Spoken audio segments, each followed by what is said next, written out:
Oh my god, can you hear me?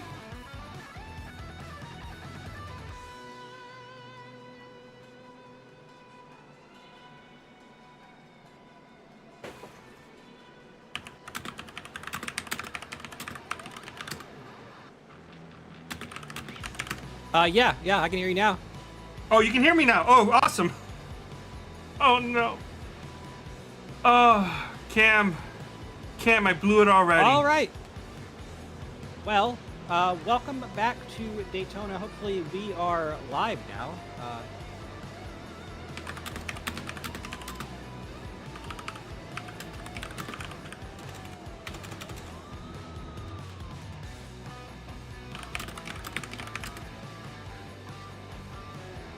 All right, well, welcome back to Daytona International Speedway. I just said a whole intro and words and stuff, and apparently wasn't working at all, but we've completed qualifying here, and we are getting ready to race here for 300 miles of the OSCA season opener. It's the season opener for season number 12.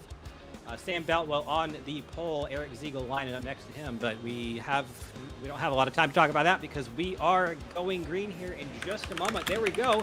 Season number 12 of OSCA is underway here at Daytona International Speedway. Good restart, or initial start for the outside line there. There's number 55, Eric Ziegel. He's got his teammate behind him of Whelen Modified Tour champion Austin Beers, and the number 66 of Neil Rutt behind him. So a couple modified drivers there on the high side. But we're probably going to see these lines probably consolidate here in just a moment because these cars are fast, wild, and out of control.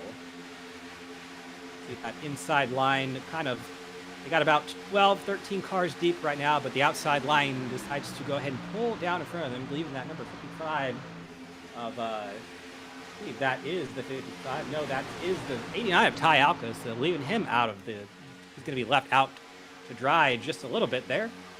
We'll see how where he can slot in. Looks like he's got a couple of cars behind him. The 78 of Myhan and the 71 of Carpenter lining up behind him. But right now it is the 55 of Eric Ziegel. A couple teammates there at the front of the field. He's got a good push from behind from Austin Beers.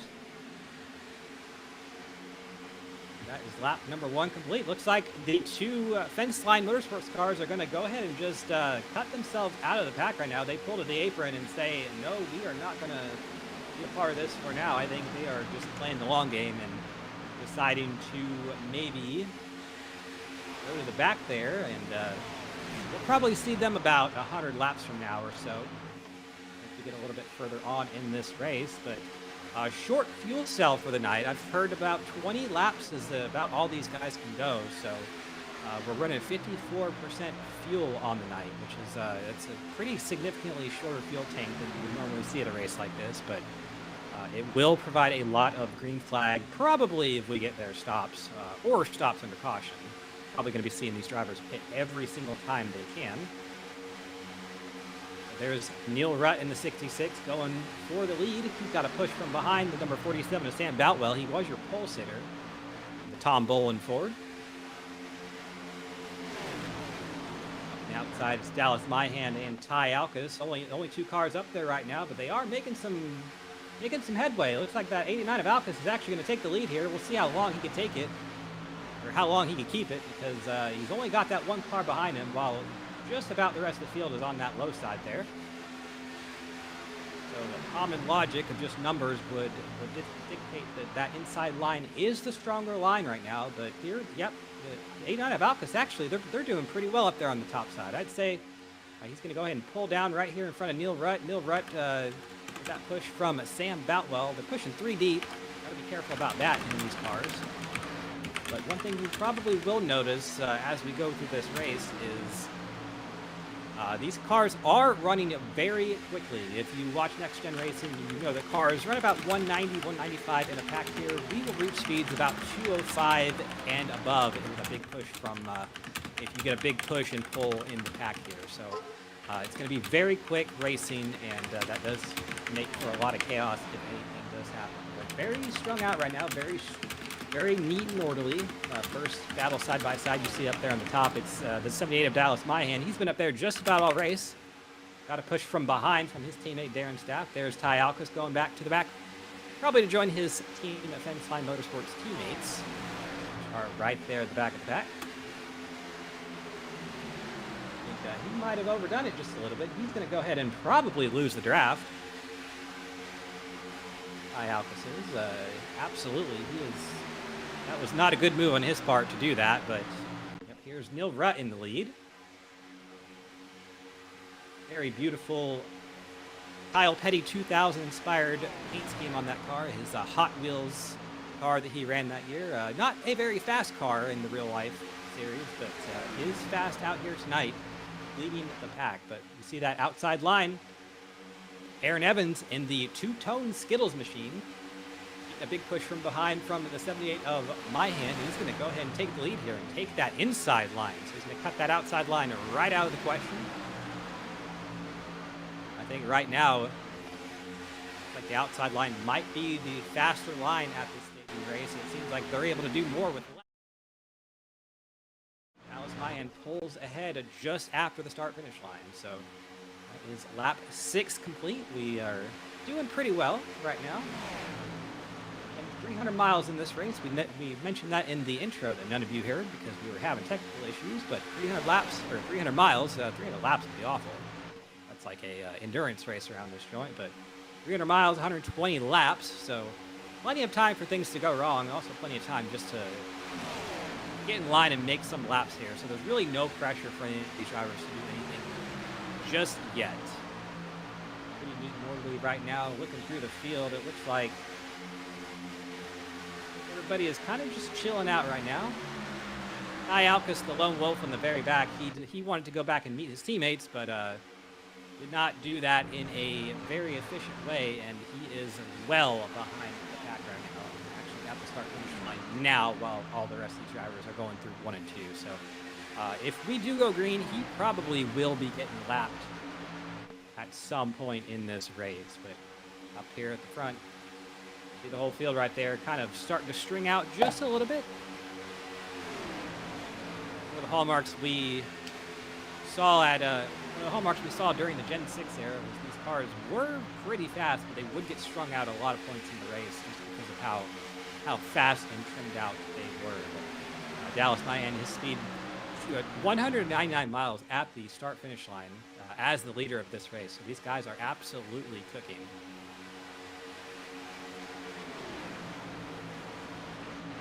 Really no side-by-side to speak of. Everybody seeming content to just ride in a line right now, which you would expect. I think we are actually going to be expecting our first pit stops here in about 10 laps with this short wholesale, so we'll probably start to see the pack actually break up if we go green. If we get to that point there. But the first car on the outside line, the 85 Kynan Jones, falling back because there is no one behind him or in front of him. Probably fall back to about the 20th position or so.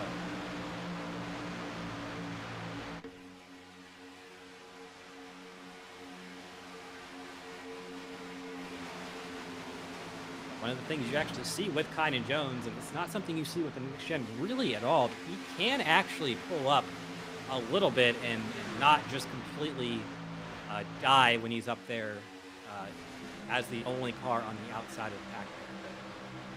Side by side with the 99 of Gilberto Javier Gamera. Say probably would slot in, but number 9 of Westergreen quickly to fill the hole right there, and probably slot in right behind the number 39 of James Watson. So we'll put the 85 of Kynan Jones back in 23rd position. Back here at the front, still Dallas My Hand up in the front. Push from behind from Dylan Thomas, and you see Dallas My Hand's camera on the bottom right there, how focused he is. And you know, Daytona, not a very physical track. I wouldn't say it's the hardest track to drive on iRacing, but it definitely requires a lot of mental fortitude. You gotta be thinking all the time. This is definitely a thinking man's type race. So kind of like me, where you just want to go out there and kind of just make laps as fast as you can. Definitely not the place to be doing it here at Daytona. See how focused he is there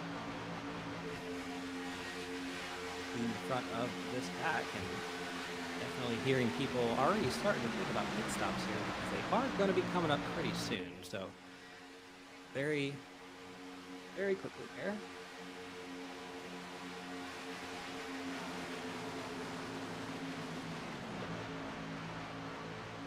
Lots of change in the pack right now. Dallas Myhan, Dylan Thomas, and Zach Evans all starting outside the top 10.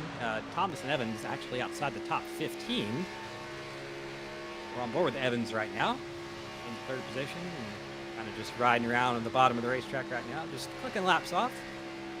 You see that big spoiler on the back of these cars. Dale Jr. actually proclaimed it as a big-ass spoiler once. And kind of stuck for these cars until they went away. So definitely... a lot of drag on the back of these cars, but these cars actually much quicker than the next gen because of the body drag is significantly less than the next gen. So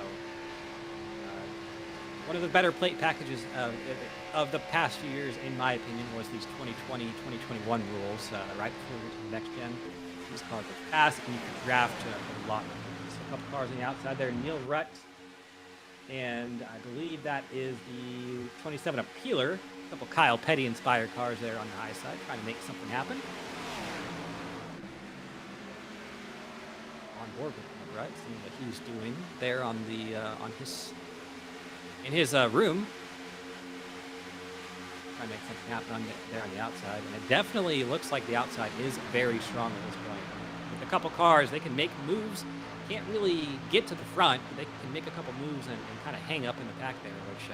Another thing that separates this Gen 6 race car from something like the next gen, because the next gen, it really doesn't draft like you would think it would. The runs kind of stall out so easily, and you kind of get stuck in big wads of like interstate rush hour driving because it has so much drag on it. 48 of Aaron Evans, he's decided to go to the back of the pack in that Skittles car. Another car doing it in turn 3, not a good move there. He almost slid back up in the track. He's loose and sideways and gonna save it, but lose a lot of time and probably actually fall back there to the clutches of the 89 of Ty Alkins in just a moment.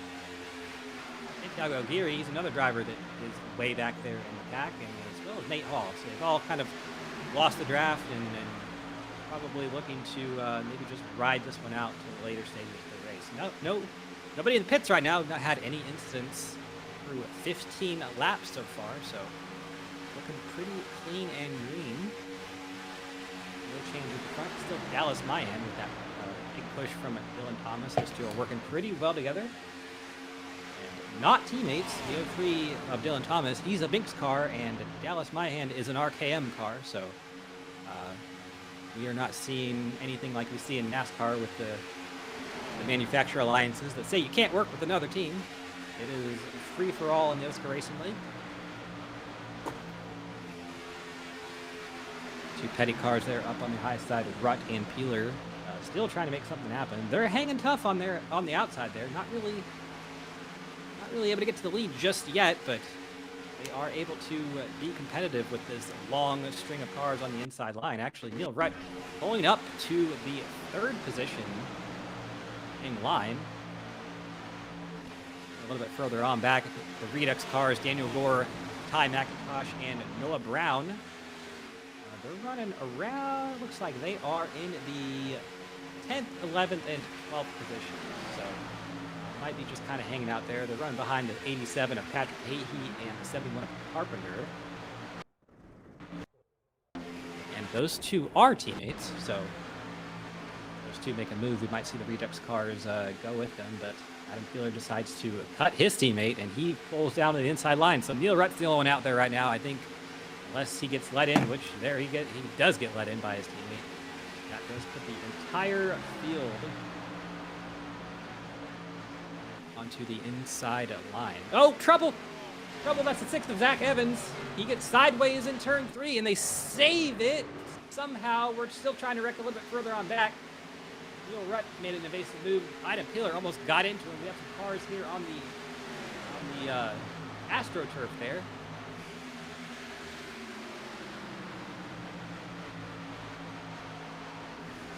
We're hearing from Zach Evans that he actually somehow shifted down into third gear. Had a bit of a hardware failure, it seems. Let's check the replay and see what happened there. That was pretty crazy. Just running here by himself, and Marr decides to might be a lap ahead of what happened there. Oh shit.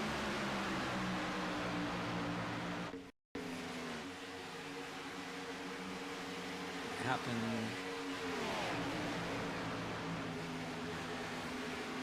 Yeah, right there. The car just loses all momentum from behind. The 52 of Dave Huckleberry did a great job to really not get into him too incredibly bad there. We see pit stops. The 78 of Myhand and the 45 of Staff decide to come in. So that's two teammates coming in together. You really need a teammate here at the Daytona International Speedway. There's also Nate Hall. A little bit early, but well, I say a little bit. I'm talking about like a lap or two early. So these two RKM cars are going to come out together. But you definitely need a teammate here at the Daytona International Speedway. You don't want to pit by yourself because that is a very quick way to lose the draft and have all sorts of problems there. Santiago Aguirre, we saw him coming into the pit road. I don't think he had a teammate with him. I mean, we'll see what goes on with him. Maybe some issues on his end, but he's right there pulling into his pit stall and going to get service done on the Dale Jarrett-inspired 88 machine. And surprise, surprise, at the front of the field, it's Daniel Gore in the 69. They have found a way. 3 Redux cars there on the outside. Well, now they're on the inside of Gore, McIntosh, and Brown. Now at the front of the field, so probably not what the rest of the field wanted to see. Those 3 teammates that have historically worked so well together at the super speedways. Now at the front there, but you see there's Zach Evans coming into the pits. He's bringing a couple others with him. Dylan Thomas and Keeler, and back there a little bit further on back, it looks like Ruts. So all the Binks cars decide to come in together. I would have to assume that all these Redux cars are going to come in together in just a short moment, along with a few others. But back to a few laps ago with the issue with Zach Evans. He is lucky that he did not blow his engine. That's kind of shifting down in a third in the middle of the turn 3 and 4. Very, very lucky to not have money shifted the thing and blown the transmission out of the car. So lucky to see he was able to get away with that. Everybody else was able to get away with it without damage. Here's about the rest of the field coming in, the Redux cars and everyone else. And looks like pretty clean entry for everyone there. A little bit of tire smoke. Good and black flag. From that car, which is that is Dylan Gooden. Don't see any black flags to speak of at the moment. Looks like everybody is pretty clean and green, at least so far. A couple drivers take tires here, which normally you don't associate with tires with the super speedway, but with how fast these guys are going and how much handling can become a problem when you're going that fast, we probably will see a few, at least 2 tire pit stops. Actually, Dylan Gooden, he does have a black flag, so he did speed on the entry up pit road there, absolutely 100%. That car was locked up, I think all 4 tires there, and unfortunately, he is going to have to serve a hold penalty.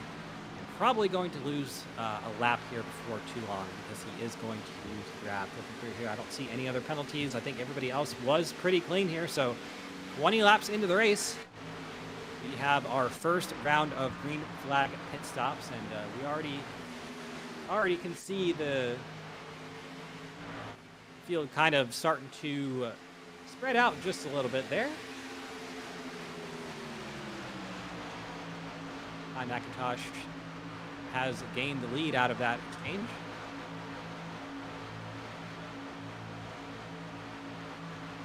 Three Redux cars there lapping the 89 of Ty Alcus, and we mentioned him whenever he decided to pull out of the draft. He pulled out going into turn number 3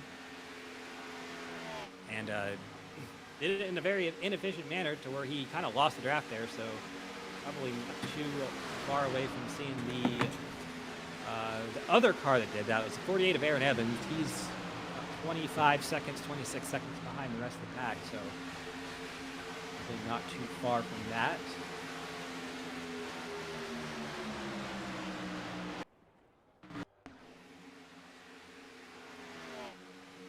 Dylan Gooden with the black flag. He's right there behind this lead group of 4 cars. Only 3 of them on the lead lap, though, currently, and that's McIntosh, Gore, and Brown.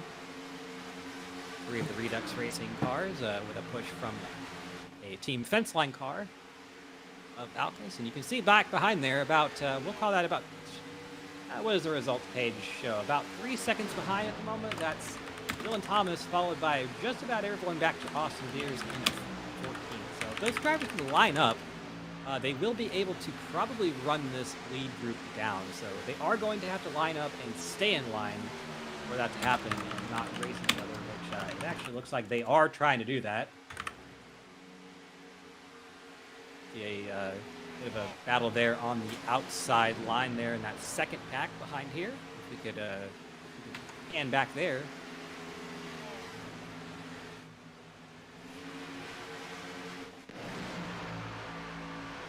There we go. So James Watson in that colorful yellow, red, and green machine. He decides to duck inside, and on the outside, it's 3 of the team fence line cars, Ziegel, Capuano, and Deers trying to make something happen. In my personal opinion, I think I'd be probably getting in line and trying to catch the leader, because racing for first is a lot better than racing for, you know, 4th or 5th. But either way, we have seen that outside line be very quick and be able to do. Be able to make a lot of headway up there. So maybe they're just trying to get to the front of the field and think they're a little bit quicker than this this group of Dylan Thomas and Zach Evans, which, you know, it could be true. They are getting there, so you might see that play out. But while they are doing this, they are losing time to the lead group right now. The gap has increased by about half a second.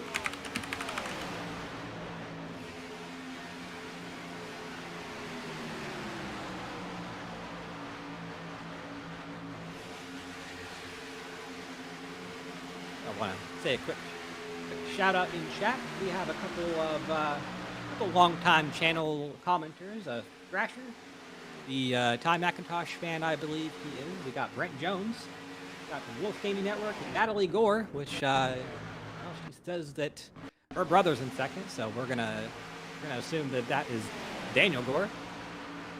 Your brother, he's the 3-time reigning OSCA champion, so it is up to the rest of the field to dethrone him from that spot, and doing a good job right now, right up there in the second position, running with his teammates of Ty McIntosh and Noah Brown. But have a bit of a network issue with the broadcast. We will see the cars pop in and out if we see that.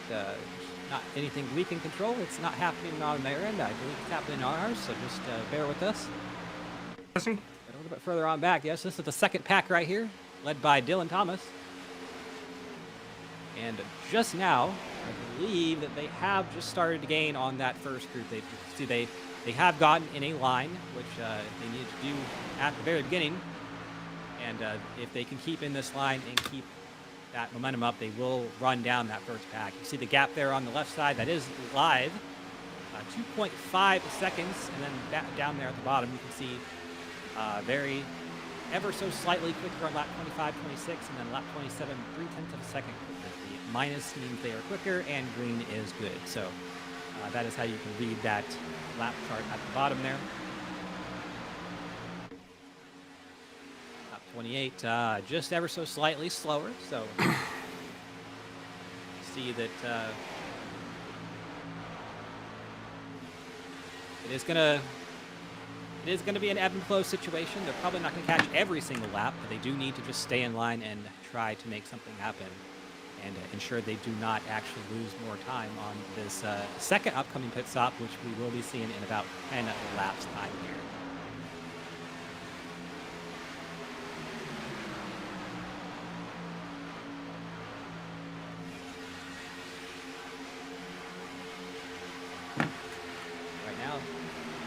Biggest mover of the race, Ty McIntosh. He's your leader, up 17 spots from his 18th place starting position. He's your leader, and Daniel Gore, he's up 8 spots from P10.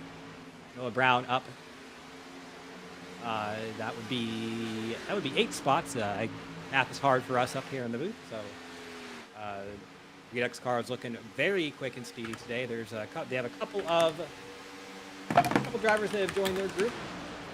David Huckleberry and Aaron Evans, 2 drivers that have lost the draft and tagged on to the back of this group here. So what they're essentially trying to do, what Kai Alkus would love to do, is find a way to get in front of the Redux cars and put himself on the tail end of the lead lap. He would be basically, he would be back on the lead lap and prevent himself from having to get the lucky dog which would give that to the next car in line, which right now is Dave Huckleberry. So these 3 cars behind, if they cannot get in front of the leaders, they will all be fighting for that lucky dog position to get the lap back if we do get a caution here. But lap 31 is complete, and right now that second pack is not, they are not catching the front group anymore. You can see the gap 3.4, so they've lost about a second here in the last 2 laps or so. Lap 29 in particular was pretty bad for them. They lost 0.4 of a second. Actually, I'm not sure if something happened there. I think somebody might have actually gotten a little bit squirrely sideways there and Pat and checked the whole thing up, but definitely interesting to see there. Pretty consistently losing time at this point. Almost 0.2 of a second on lap 30, and then about almost 0.3 of a second on lap 31. So they need to figure out a way to get this line moving a little bit quicker if they want to run down that group. And it doesn't help that the front group of 3 is now the front group of 5 with the addition of those 2. Actually, that front group of 4 with Alphys is now a group of 6 with Huckleberry and Aaron Evans. But here in Dave Carpenter trying to tell the group to tighten up a little bit because they're just not doing that right now. And you see that gap behind Patrick Hahey. That needs to not be there if these guys want to catch him. Right there, they're about equal to the group ahead. 47 1,000ths of a second. Actually, that's 47. Yeah, it's 47 1,000ths.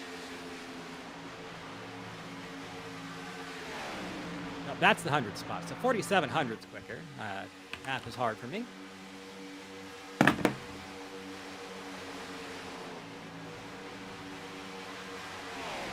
Right now, a pretty clean and green race here for the time being. So why don't we go ahead and take our first break of the race, and we'll be back in just a moment.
Welcome back here to the Daytona International Speedway. We're getting lap 39 of 120. And if you notice on your screen, you didn't miss a thing. Our 6-car pack is now about a 20-car pack. That second group has caught Redux Racing cars of Ty McIntosh, Daniel Gore, and Noah Brown, and gotten themselves into the fight. We're going to be seeing pit stops here in just a few moments. I think we've already seen a couple drivers pit. Nate Hall, he was on the pit road. He's actually 2 laps down now, so hearing some of the drivers over the radio calling out their pits. So right as they catch the lead group, it's now pit stop time. And we'll see how that breaks up the pack once again.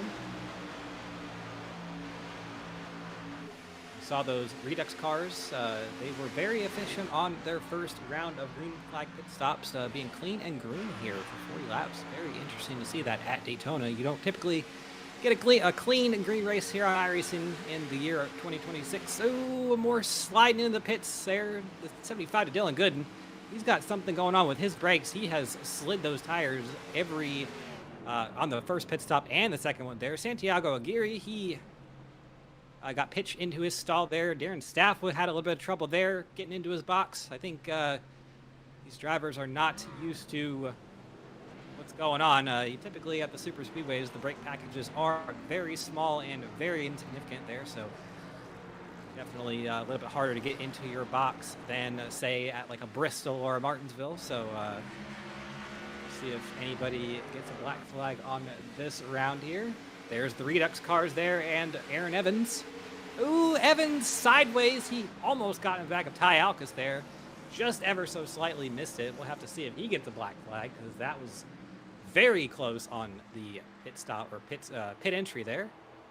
There's Westergreen, Bracey, Sam Boutwell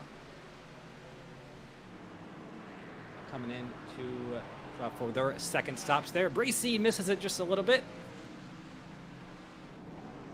Back up and get it back in the box there. iRacing very sensitive with where it wants you to be in the pit box at Daytona. So if you're just a couple inches over, it'll yell at you and tell you to back up. So seeing that a lot here. More coming out. Hahi, black flag.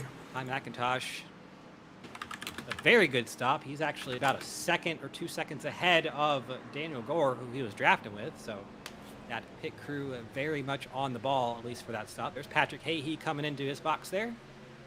And that was a clean one. So seeing he actually has a black flag, which he is going to be serving now. He's the only penalty on my screen as of the moment.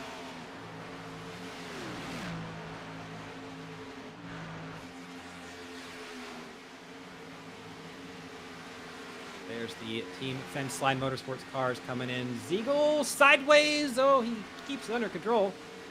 But we'll have to see if that was going to be a black flag, because he was very much showing Capuano black flag, James Watson black flag. All for speeding there. So they're going to be held in their box until they get to go again.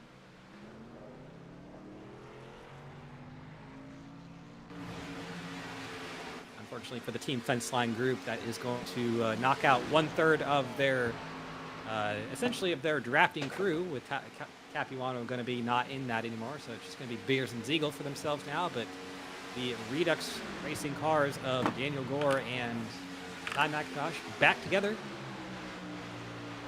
with a couple extra friends there of Aaron Evans and Ty Alcus, trying to get their lap back or be in position for the lucky dog should we get a caution. But still clean and green here. No cautions through 44 laps.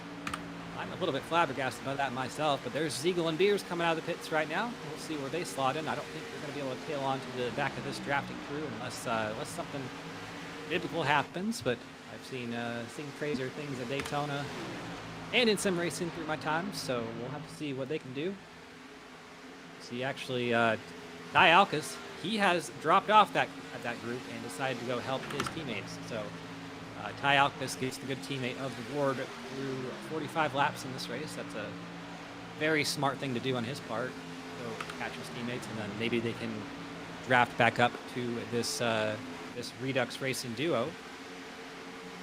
Noah Brown actually had some trouble on his pit stop. He is now 5 seconds behind in the second pack now, which is now about 4.5 seconds behind on aggregate there. There's Thomas Capuano, who I would have to assume after serving his penalty is going to probably drop back there and tag on to the front or back of his teammates there, which are all together. Not on the same lap, though. Iacus, of course, 1 lap down, which Capuano is as well. There's Hahey going, Patrick Hahey going 1 lap down there. So we have 1, 2, 3, 4, 5 cars 1 lap down. Dilligan, James Watson, Iacus, Thomas Capuano, and Aaron Evans. Right now, Aaron Evans in his position would be the lucky dog candidate should we get a caution, but as we continue to go green in this race, the chance of a caution gets less and less apparent because we just have less cars in the pack at this point. Each pit stop that we go through. On board here with Siegel. Siegel behind the number 89 of Ty Alcas, the Stafford Speedway sponsor machine here. Here's Dave Carpenter a little bit further on back. This is the second pack, which is not super well formed at the moment. They are going to have to fix that because we saw how much that hurt them the first time around, but I think they are getting that sorted out just now. James Watson, he's right there, 1 lap down, trying to tag on to the back of everything.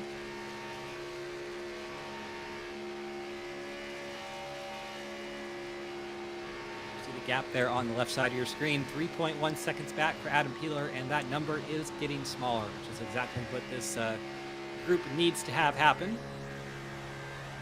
I would have to assume that, absolutely, yes, that is true, that the Fence Line Motorsports cars have caught the Redux Racing cars there at the front field and now are in that group. So that is going to make it slightly harder for this second pack on back to catch the first pack because as the first pack grows its size, it's going to be going faster as well. So you can see 2.8, 2.9. The number it's still decreasing just a little bit, but not as quickly as it was before. You can see Patrick Hahey has gotten himself into this first group. Aaron Evans still the first car 1 lap down, blinking a little bit there, but looks like he is otherwise good to go. You see the Fence Line Motorsports cars there, and another car at the very back of this group. I believe that is Nate Hall, who is not going to tag onto the back of it, I don't believe. Looks like he's actually going to miss this draft as well. So currently, no surprise, Daniel Gore and Ty McIntosh, the 2 leaders of the race. Ty McIntosh, actually the co-winningest driver at Daytona in the OSCA race, so lead with 2 victories at the World Center of Racing.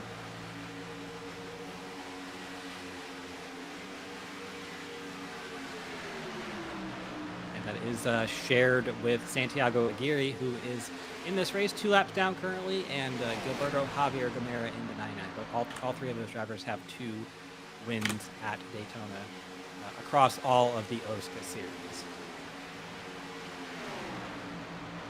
Here at the bottom of your screen, we have the live timing once again. Actually, that number is quite a bit smaller now. They are now under 2 seconds behind. See that lap 49 in particular. 0.667 seconds quicker that lap than the first group. That is referencing the leader, Ty McIntosh. So he is going to be the slowest car of that group, just on account of being the leader. You're not getting the draft from behind. A little bit further on back here, Binks cars. There's Neil Rutt, Ray Bracey. He is not a Binks car. He is a Redux car this season. And then David Westergreen, a Team Watson Racing car. This group a little bit further on back. They're probably going to need a caution because I believe, well, what's the gap back to them?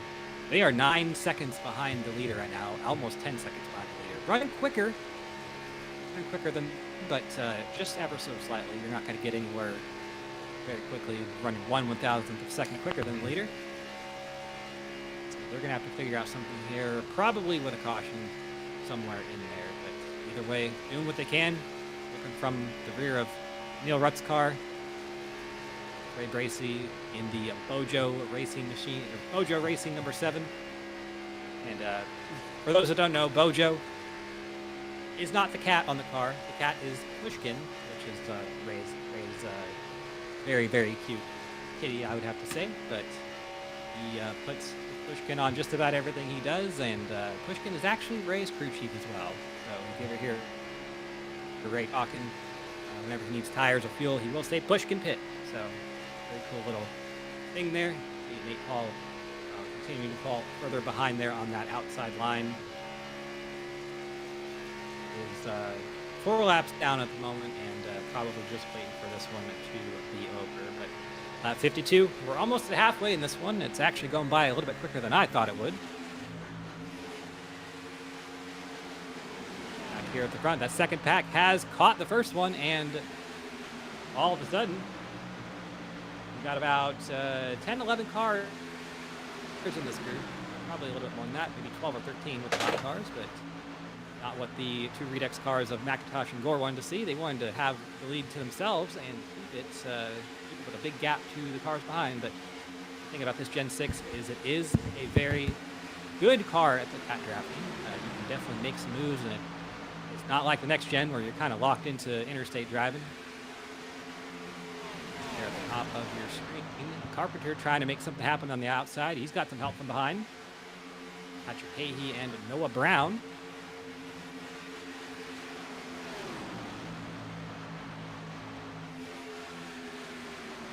Don't look now, Zach Evans and Darren Staff have made their way to the lead. So the Redux Racing duo, the Redux Racing stranglehold on this race is no longer. Actually, High led about 30 or so laps there in a row, but no longer. Number 6, Zach Evans, who, if you saw earlier in the race, had an issue with his shifter or something with his equipment, and he shifted down to 3rd in the middle of 1 and 2.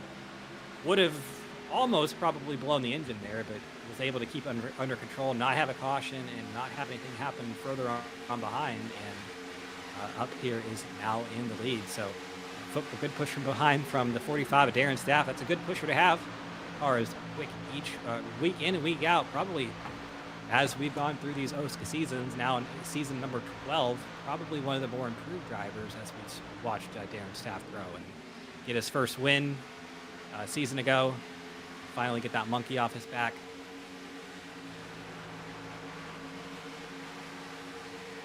Cars there. Kind Jones looking like he's warming his tires there under green for some reason. I wouldn't say that that's the smartest thing I've ever seen. I think those tires are plenty warm, going about 210 miles an hour around this joint, but drafting with the 99 of Gilberto Javier Gamera.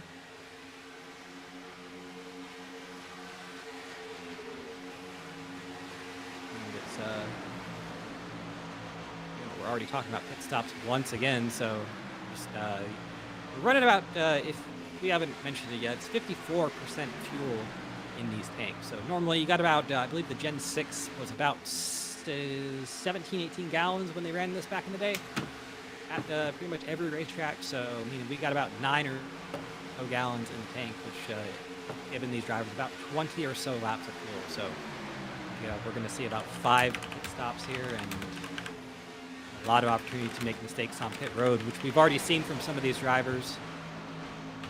Probably will see a few more before the end of the race, but back again, lined up once again. Single file all through this pack from Zach Evans all the way back to Daniel Gore, who has gone from the lead to the very back of this pack. You can see how quickly things change here at Daytona.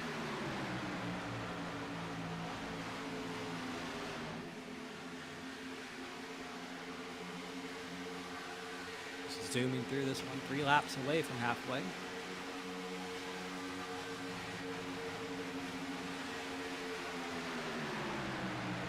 Drivers at the front of this pack running about 197, 198 into the corners. So these cars are very much quick. If you look a little bit further on back, with the big drafts, when you can kind of get that big suck up behind someone, you can hit about 205 plus, but cars as they kind of are at the front, about 197, 198. Zach probably going to be a little bit quicker here. Kind of is starting to get that draft from Kind Jones and Gilberto Javier Gamera in front of him. we'll have to see how the pit stops shake out, because I'm hearing over the radio that everybody is starting to make some friends again and trying to figure out who they're going to come down pit road with. Racing drivers pretending like they have friends during pit stops is always one of the fun things about Daytona.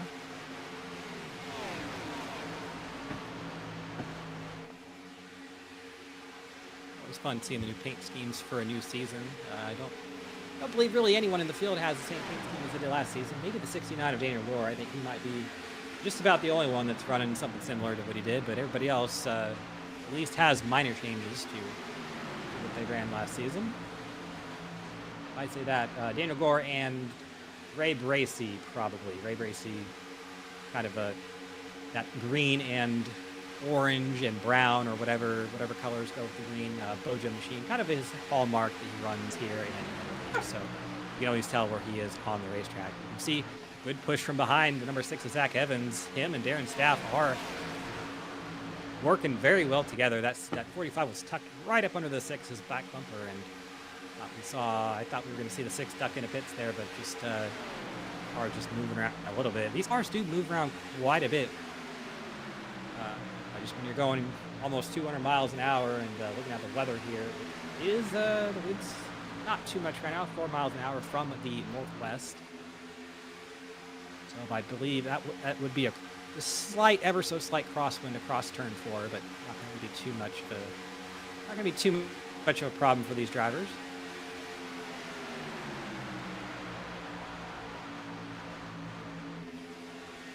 Dave Carpenter there in third.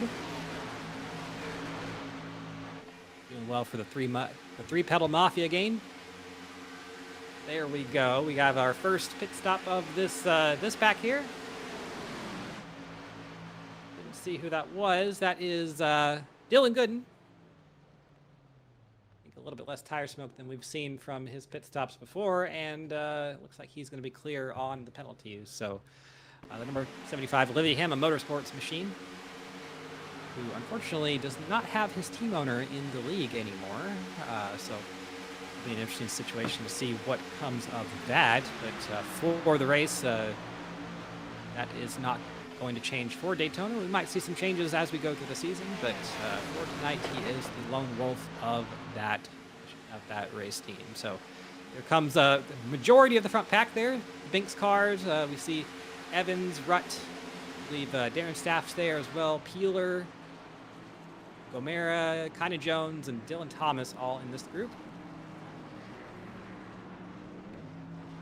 Black flags as of yet. I think everybody was clear, so we'll see if they can get into the box cleanly. There's Rutt into his box, Peeler into his box cleanly.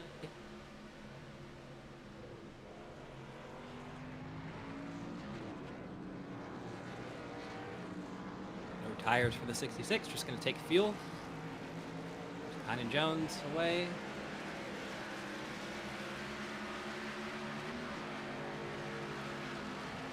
Away, Darren Staff, Dylan Thomas all away cleanly.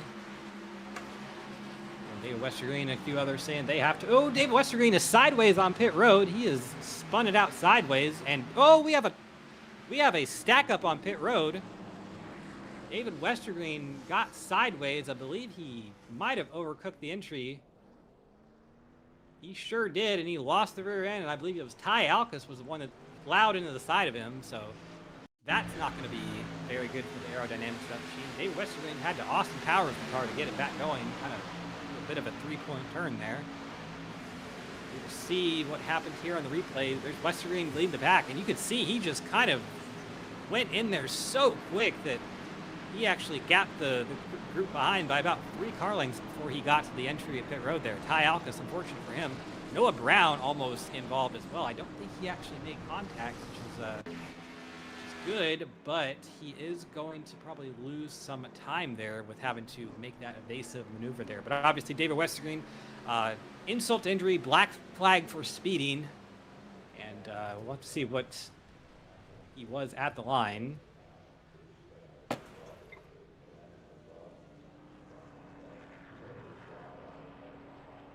About 70 miles an hour at the pit speed line, and pit road speed here I believe is 55, so definitely just way too much speed going into the pits, and he lost it.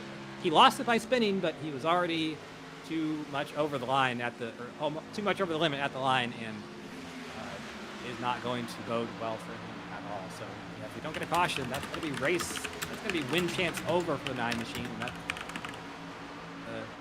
would be an unfortunate situation here. But through 65 laps, we have still not had one of those yet. Still clean and green here at Daytona. Austin Beers there with his teammates, Thomas Capuano and Eric Ziegel. These Fence Line Motorsports Fords seem to be able to go a couple more laps than the rest of the field. I'd have to wonder if they're somehow saving a little bit of fuel, which might bode them well later on in this race. But here they come. Clean and green. Right now. Oh, Ziegel into the grass, not clean and green. He is way out there in the grass. I don't think the Daytona track president's going to like that at all, and I think he's actually just going to gas it up and abort the pit stop entirely. So there he goes back onto the racetrack, hitting the pit exit cone, which might net him a penalty. I'm not really sure how that works. It did. Sure did.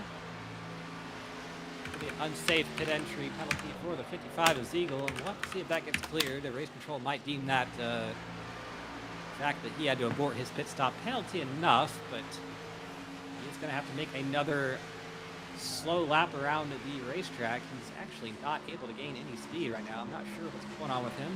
He might be out of fuel.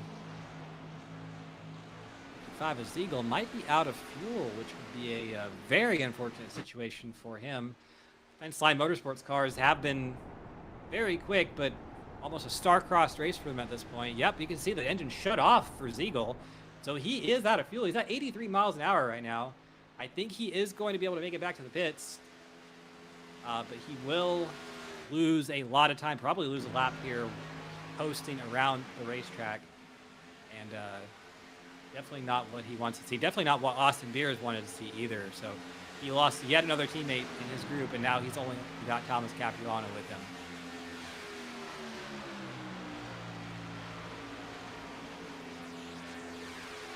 That is 2 cars pitting. It's going to hand the lead back to Zach Evans, who now leads Neil Rutt. See them right, just to the right of your screen there.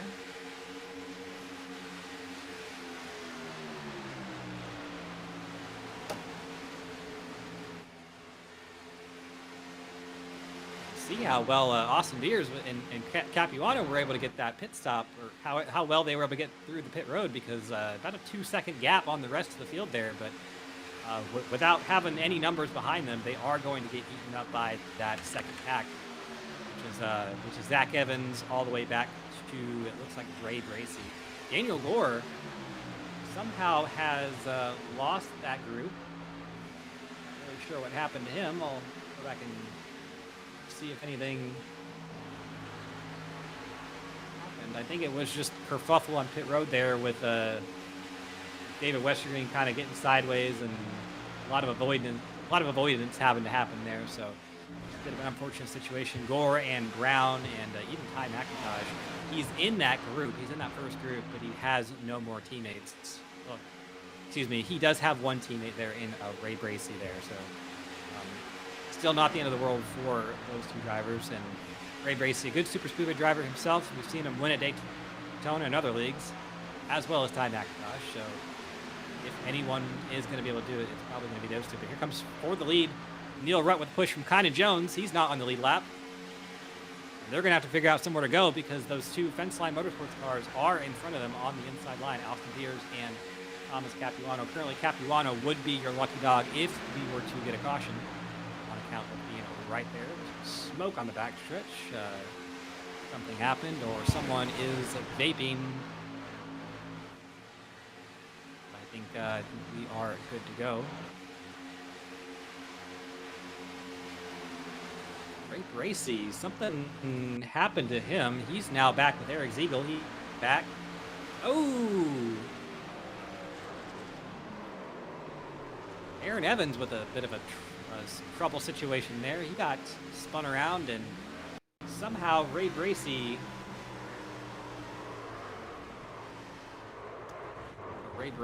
lost time from that. actually see who that was that spun the 48 around. I'll that again.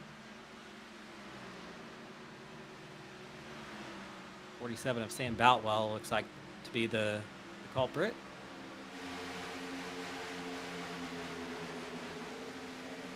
Tracy now kicking on back a little bit. He's going to be back there with Daniel Gore, so he's going to at least have another teammate there. But Ty McIntosh up there at the front. We were talking about how he didn't have any teammates. He certainly doesn't have any teammates now. Racing Daniel Gore now 6 seconds behind that front pack. And Austin Beers, probably the best case scenario right here. He's got the lead, and he's also got a lap car, his teammate of Capuano right behind him. So got a little bit of a buffer back to the rest of the field. But while we work lap 71 here, and we've got pit stops finished and underway, why don't we go ahead and take yet another break, and we'll be back with you shortly.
Fun.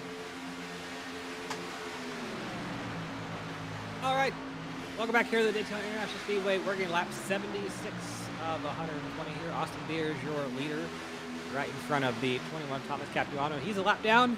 He is your lucky dog candidate as we run, and then the rest of the field there, Zach Evans and Neil Rutt and Zach Evans.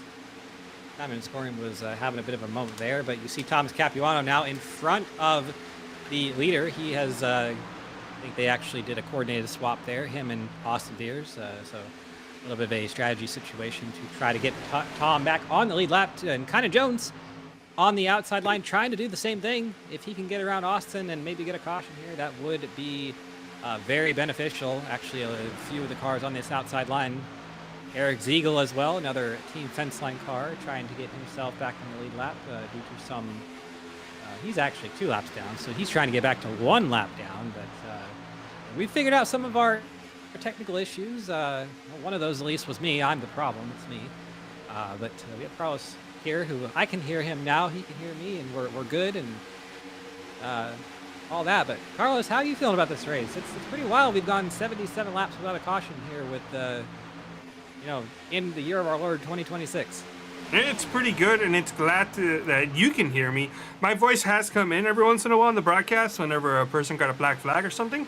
So the people have heard me, but it's the first race back. We always have kind of technical issues. Unfortunately, Cam, I do want to personally apologize.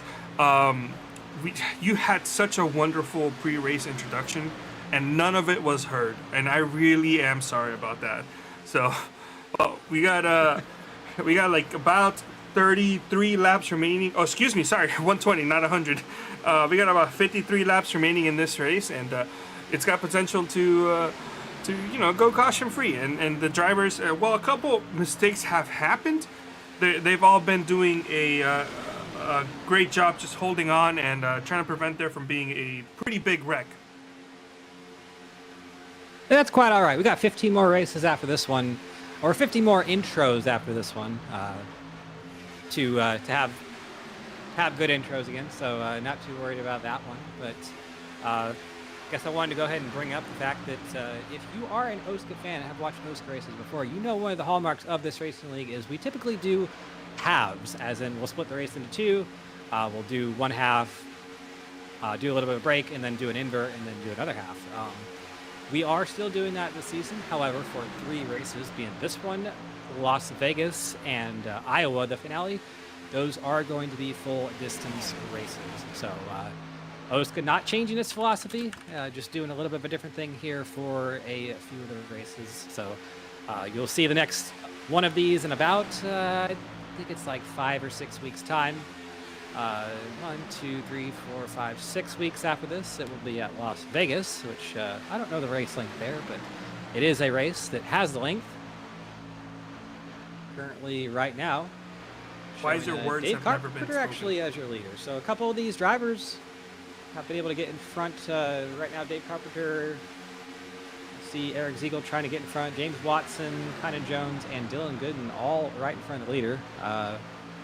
Really for James Watson and Kynan Jones, they are the only ones really benefiting from that right now because they are at the tail end of the lead lap. Dylan Gooden is 1 lap down, so he was 2.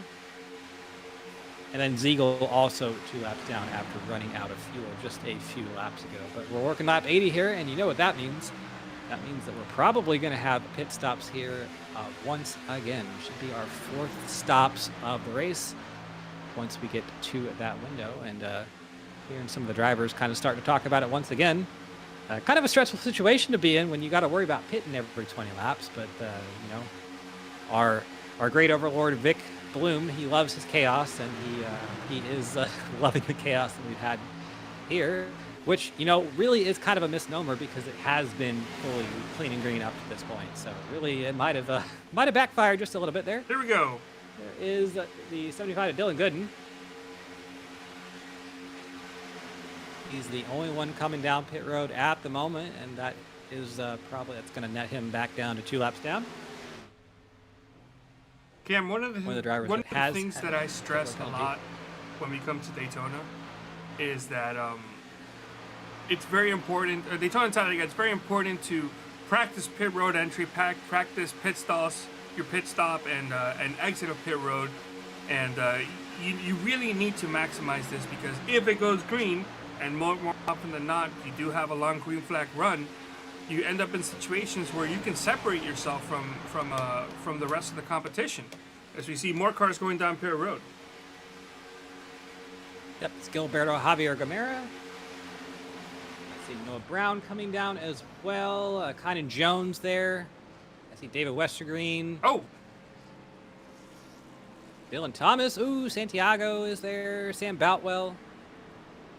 A couple of the cars a little bit further on back coming down pit road. Our lead pack still out there.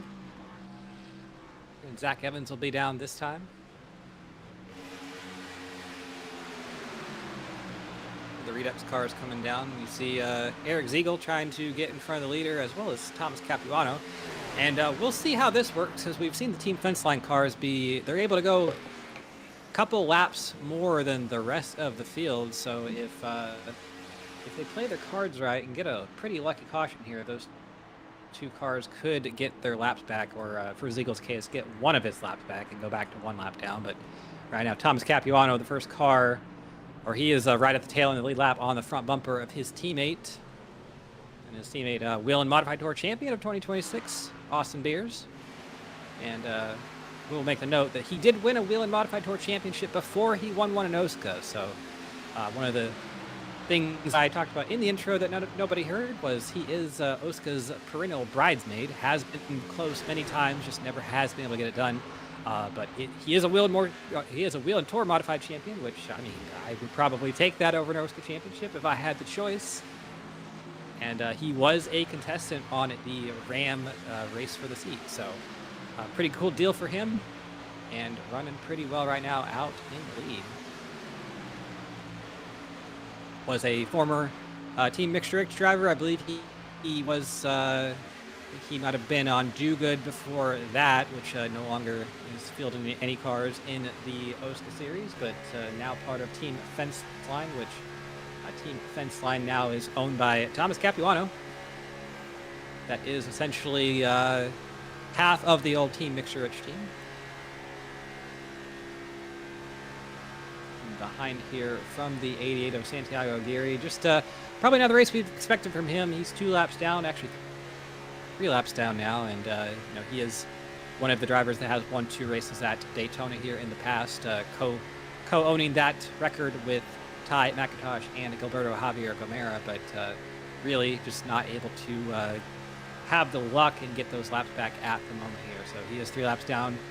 Dave Westergren, another one who we typically see having good success at the super speedways, he is 2 laps down right now. So just a couple of bad luck Bryans back here, not really able to get what they need here. But right in front of them, Dylan Gooden. Dylan Gooden is, or excuse me, not Dylan Gooden, Dylan Thomas. Dylan Thomas is 1 down. A couple more pit stops there. That's the Team Fence Line cars. Ziegel Alcas, or Ziegel Capuano and Beers. Guy Alcas, something happened to his car. He's got a ton of damage on the rear end of it, but not sure he's losing a bit of momentum there off of turn number 4.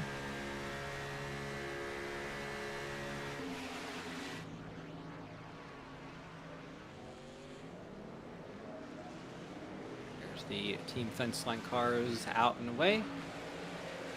Like they are all good on their pit stops, no penalties. Somehow Nate Hall had a meatball flag, so he hit something relatively hard, and we didn't catch that. But the car actually doesn't look too terrible, so he might have actually lost a tire or something like that. Interesting situation for him, but Nate Hall, he was already about 5 laps down when the last time we saw him, so that's just going to be probably the end of the race for the number 5 machine. Back here up at the front, or this will be the aggregate front. Team Fence Line cars a little bit further on in front of these guys. You see them right there, that group of 3 coming out of turn number 4, and the rest of the pack just now coming out of turn number 4, so they are going to catch them.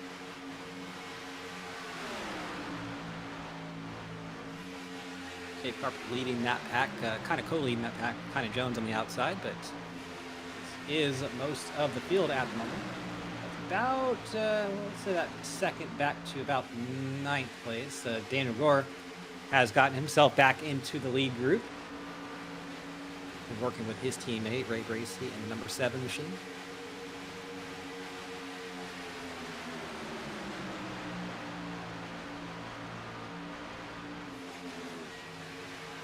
Barry also tagged onto the back of that pack. He is 3 laps down. I believe he might have gotten some damage at some point in the race because he was involved in that kerfuffle with Zach Evans shifting down to 3rd gear, and might have had some damage on the front. Not really sure what happened to him, but kind of just out there for the vibes at this point. Kind of tagging on to the back of the pack.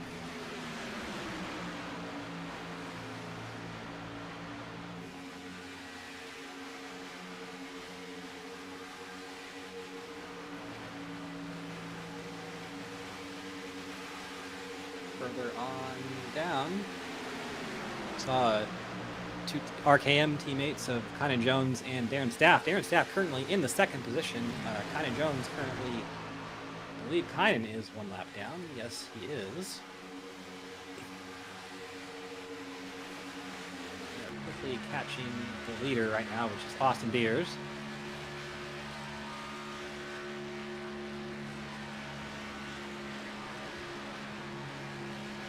Or here with Darren Staff. You can kind of see those fence line cars up there right now. On the bottom. They are working well together, even though they're not, none of them are on the same lap as each other. So a big push from behind the 85.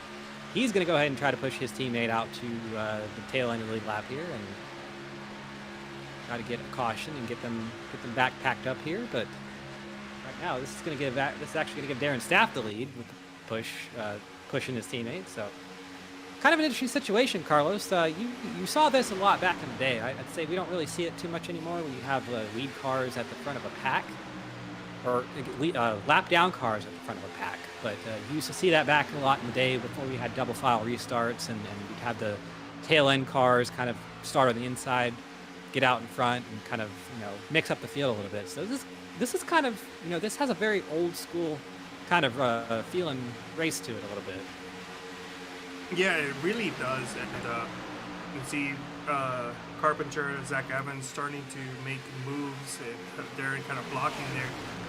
People are going to be a little upset, especially those that aren't able to work with their teammates quite well, especially if they have if the teammates they're competing with are not on the lead lap. So it's going to be interesting to see how some of these drivers react. I know technically we've still got a lot of racing left, only 29 laps. So you kind of have to start putting yourself in position, but it's still a little too early for people to start being like, hey, let me battle for the win. Because it's calm now, and it's actually getting a little less calm because we're double fouled now, I think, for the first time. But towards these last 10 laps is when we're going to start seeing a lot of people no longer have patience, maybe bump a little too hard here and there. And if we're going to get a wreck, it'll probably come around that time. Yeah, but you can see it just a little bit there. The 71 of Dave Carpenter, he was a little bit squirrely there through 3 and 4. So, just like you said, they are going to start getting, they've been very calm the whole race. No reason to kind of stuff that front bumper up behind someone else and get them loose through the corner. But as we get closer to the race, as the stakes get a little bit higher, you will absolutely see that. And that's when we start getting into trouble here. This is a very, I'd say it's a pretty stable drafting package. You can really kind of do that, but 3 deep, 4 deep, such like that, definitely will cause some problems there. Driver who we haven't seen in a while, he was he dominated the first part of this race, led about the first, I'd say about lap 10 to lap 40 or so. Ty McIntosh, he's up there on the outside in that orange and black Kevin Harvick themed number 10 car, and he is going to not take the lead. Going to follow the 71 and the 66, the 2 teammates there. Not the teammates, that's a 3-pedal car and a Binks car, but I do believe they work well together nonetheless. Kynan Jones now not on the tail end of the lead lap anymore. We're going to hope for a caution. He would be the lucky dog. Thomas Capuano at the tail end of this pack. I'd say at the tail end of the 2 wide part of the pack. He's still got his teammate Austin Beers behind him, but would not be the lucky dog at the moment unless Kynan Jones were to be involved in some kind of accident that brought out the caution. But as of right now, that is how it is. Dave Carpenter looking pretty strong out here. Not someone who typically is going to run up front and dominate OSCA races at the tracks that, like Bristol and Charlotte and such like that. But when it comes to these super speedways, you cannot count him out. He is a dark horse candidate, I think. And I would not be surprised at all to see him in victory lane 26 laps from now. He's been very strong out there and has been getting great pushes, been taking the pushes very well as well. And just definitely one to watch. But that outside line, Ty McIntosh back to the lead. It's just like the start of the race there. Big push from behind Adam Peeler. And just on a sentimental note, I got to say, I do wish well for the 66 of Rutt and the 27 of Peeler running those Kyle Petty and Adam Petty themed tribute schemes. Always cool to see those kind of pop up every now and again. That 2000 season, just we know what happened to Adam, and we know what kind of happened to Kyle after that. So just always cool to see those cars come out of the woodwork and especially run well there. And there's James Watson in the number 39. He's now at the tail end of the lead lap in that bright 39 machine. Hoping for a caution here. Definitely not. They've been hard to come by this race. Have not had one through 96, now 97 laps. Which is pretty wild to think about. I mean,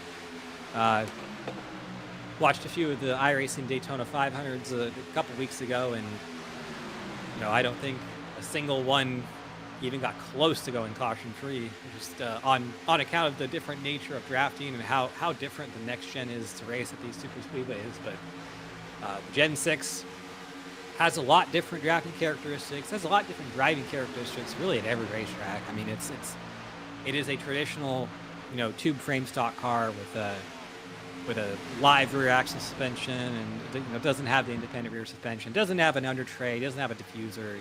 It's very much closer to what we've been running in NASCAR for 40 years before that. So just, I'd say, kind of a lost art of drafting with these cars.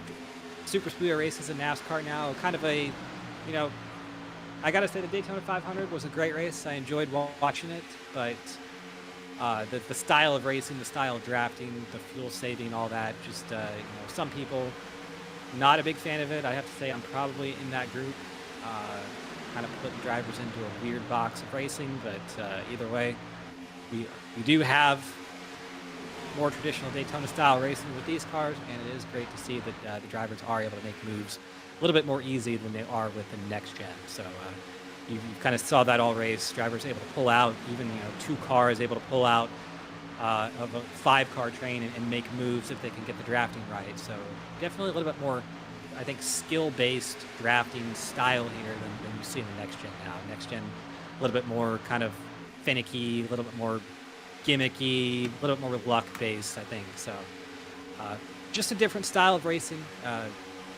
showcasing what we've kind of seen NASCAR change into over the years. But either way, we still have this car and iRacing to enjoy it for years to come. And right now, these drivers probably loving what they've been seeing at least if you're up in the front pack, they probably loved it. We've gone almost 100 laps caution-free, and that's we're almost at 10:30, and we have 20 laps to go. So this race has, by all accounts, flown by, and not a whole lot of racing left to go. So if we're going to get a caution, I think right now, Carlos, we're in that 20 lap to go window when the stakes are at their highest at this point. You really got to go if you're going to go. Yeah, I feel after these guys do their last stop, it's going to be, you're going to have to start pushing 100% and hope that you put yourself in a good position to even have a chance. That's going to be the key. Their last stop, we're going to be seeing that in just a few laps' time. And really, that's usually where the mistakes are going to be made, because you get everything you can on that last pit stop, trying to get into the pits as quick as you can, into your pit box as quick as you can, and get out of the pits as quick as you can, and just try to do what you can. Really, I think we've seen the Fence Line Motorsports cars, or the Team Fence Line Motorsports cars, do that a little bit better than everybody else. They've been able to, even though they've not really been on the same lap as each other, they've been really efficient with their pit stops. Austin Beers, at several points having 3-4 second leads on the field coming out of the pits. So for some reason, they might have been fuel saving or whatever, but those cars have been able to go a few more laps than everyone else as we get to the pit stop. So we'll probably see that once again. I would expect once we start seeing these guys duck in, Austin Beer is probably going to be going about 2-3 laps more than the field. And who knows if that's going to net him any real benefit, because, as we've seen it, if he gets a 3-second lead, they're just going to run him down in about 2 laps and then pass him. So, he doesn't really have too many teammates around him. Currently, he does have Thomas Capuano with him and Ziegel, but Ty Alcas, I believe, he's 2 laps down on the other side of the track. drafting with the 78 of Dallas Mayan. We saw him lead a lot of laps early in the race, and unfortunately having some issues, 1 lap down on the field now. Probably hoping for a caution. Really needs more than a caution. Needs a caution and probably a wave round there, but we're still in good, and he's going to be your first of this last group of pit stops to happen. And there they are on the outside, the Team Fence Line Motorsports cars trying to do something up there. Ziegel leading the charge with Beers and Capuano, and really for Beers, that's a dream situation because he doesn't have to worry about where those 2 cars are. They are not racing him for position. He's kind of got a battering ram in front of him, and he's got a blocker behind him that really can do whatever. So you can see Beers actually up to the lead now. The next car is Carpenter, and then McIntosh there in the next orange car. So a bit of a confusing situation for the viewers probably. You see all these cars up here, and not really any of them are leading it. Oh, there's the majority of the field right there. Aaron Evans, Boutwell, Gilberto, Santiago, Daniel Gore, all coming in. There's Noah Brown. Noah Brown has been, he had some issues with the spinning car of David Westergain. Ooh, Dylan Thomas had some issues getting into his box, was slowed down just a little bit by the 88 of Aguirre. See Daniel Gore taking left side tires on that machine. Probably means he took rights last time around, and everybody down and away. Good little group coming off here for Gore. This is what you want. You want at least 3 or 4 cars with you, which he will have, and a couple a little bit further on behind, including his teammate of Noah Brown. There's Carpenter. No Black issues flag. on this last pit stop, hopefully. Oh, no, that is a killer for Dave Carpenter. That is going to end his shot at winning, absolutely 100%, and not what you wanted to have happen on the last stop of the race. Absolute heartbreak for Dave Carpenter, and you hate to see that because he has been running so good all race and was absolutely in contention for the win here. But here is Austin Beers at the front of the pack.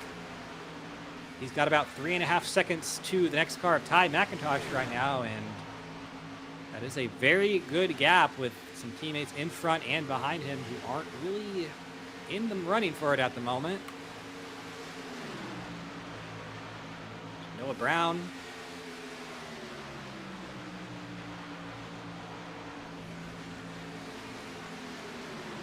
Noah Brown actually went a lap down there. I'm not really sure what happened to him. Did he have an issue on his pit stop? I think he actually just did not actually come out with the draft, so that's going to be a bit of a killer for him. There's Ty McIntosh in. Zach Evans, Darren Staff, Neil Rutt, Adam Peeler.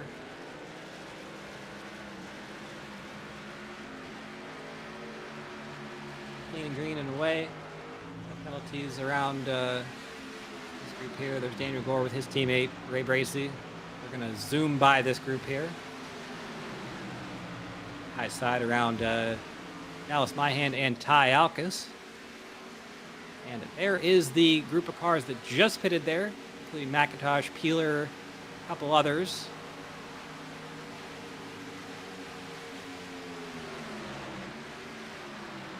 I believe Noah Brown is actually really a lap down. I think Beers just has not cycled through yet.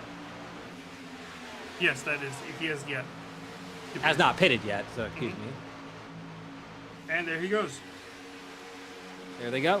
Just as we expected, the Team Fence Line cars a couple of laps later than the rest of the field there. And into the pits they come. Ziegel. There's a James Watson with them as well. No black flags popping up on my screen just yet, so I think they are good unless they speed on exit, which would be unfortunate, but there they are. We'll see if Beers takes any tires. I think it's just going to be fuel only for the 19 machine. Yep, there he goes away. Fuel only for Capuano, fuel only for Ziegel. They're obviously coordinating that one pretty well, and down and away they go.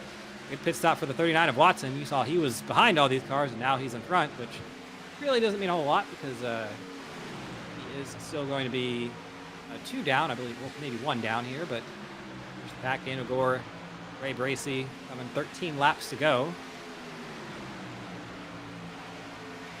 various stages of being a lap down or on the lead lap here, and there's actually, you see there right at the right top edge of your screen, there's Daniel Gore. He's your second place driver right now, and Austin Beers is going to be your leader. I think we'll see how quick he can get up to speed. He's at 187, 188, so Daniel Gore 197, about 10 miles an hour quicker, but a pretty good little pit stop train there for the Team Fence Line Motorsports cars. They were able to get that pit stop done very efficiently. I think the second pack still going to be able to go around them on the outside line. You'll probably see Daniel Gore go high here, and you'll probably see these Fence Line Motorsports cars not go with them. Of course, they will not. They will stay with Beers. It's not really going to matter because I think that outside line just a little bit quicker right now. They have the momentum. They've been out there for a couple laps, and they are up to speed. So there's Daniel Gore to the lead right now with that push from Ray Bracey. Also get a push from David Westergreen, who right now is going to be the lucky dog as they pull right down in front of those Team Fence Line cars, leaving poor Kynan Jones out there on the outside.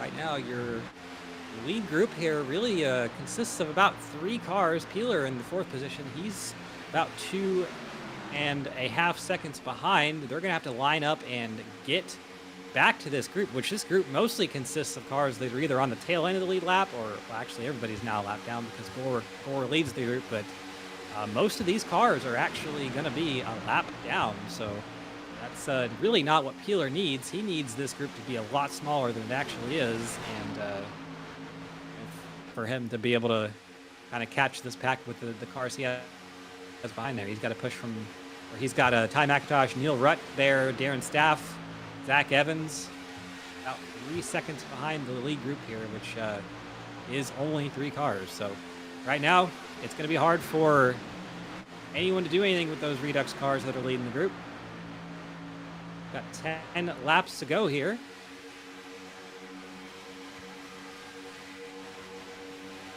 They are lined up there in that second group. Just going to have to really hope that fate plays in their hands and hope that these cars, hope that this group up here stays side by side really kind of the whole way, because that will, I actually see, you see that number on the left side getting a little bit smaller for Peeler, so that's exactly what he needs to see. 2.4 now, 2.3.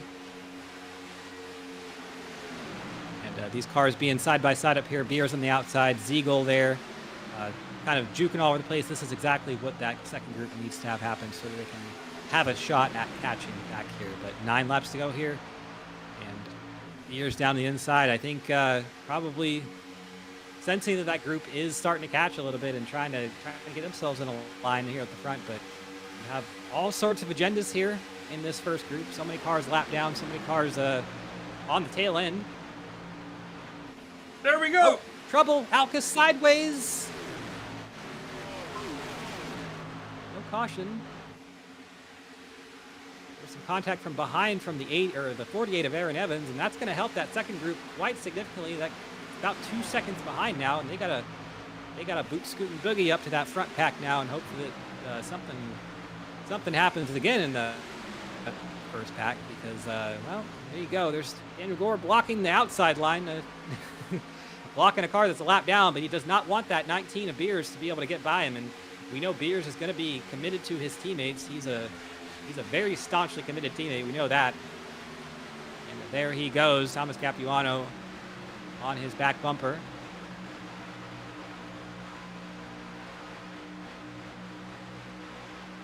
We know that Ziegel is going to be with the 19 probably to the end. We know that Capuano is going to be with his teammate as well. Alcus, unfortunately, out of the mix for Team Fence Line Motorsports, but it's pretty much Team Fence Line against Redux Racing right now, which heard a lot of rumblings before the race that might be the battle for the team's championship this year.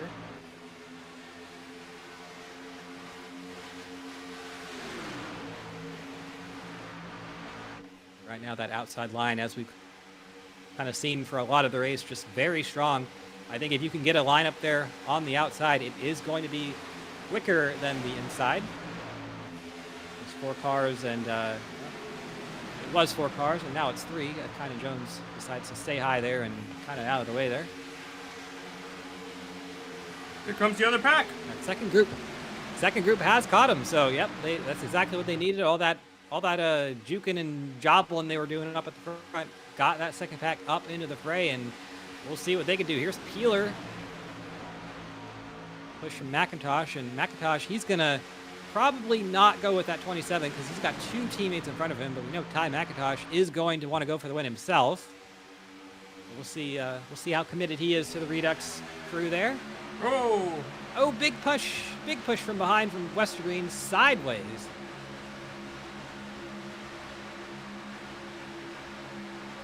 That was almost our first caution of the race.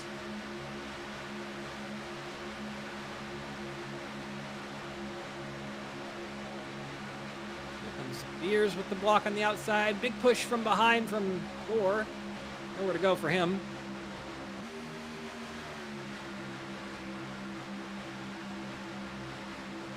We got 5 laps to go here at Daytona. And if we're going to have a caution, it's going to be probably up here in this back because we are juking and jobbling and wibble and wobbling everywhere.